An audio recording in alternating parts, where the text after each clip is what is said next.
as we go forward. We need more and more contemporary music, good contemporary music, hopefully, to be played by orchestras around the world. And limited time, limited budgets, enormous amount of information, meaning many students, many composers, all writing these works, creates a situation where it's almost impossible to ferret out works that my orchestra would be interested in, let's say if I'm a conductor, or I as a conductor am particularly interested in.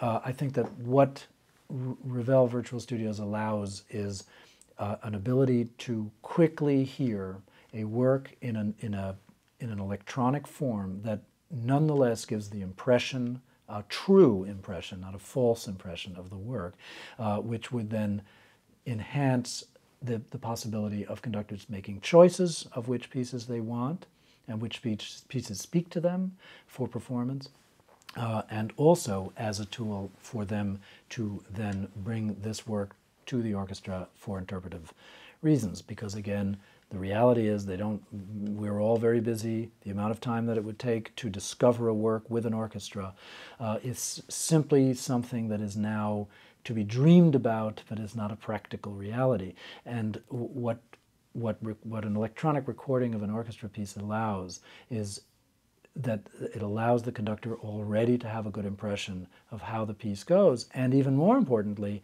since compositional languages are very varied and we have composers of all different styles and different types, it allows the composer, because of the way you work with the composer, to give the closest impression that he or she may have about his or her own work, so that the conductor already has a good guideline of the style, the sonority, the whole feeling of the work.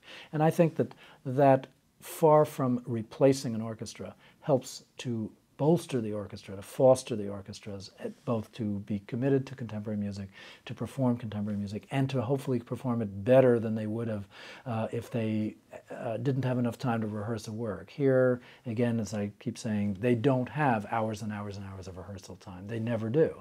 Their budgets are extremely limited, so all of a sudden they have to put together an orchestra piece in 2 to 3 hours of rehearsal. Well, at least the conductor and hopefully the orchestra itself might have heard this piece and kind of knows how it goes. That's an enormous benefit, enormous benefit.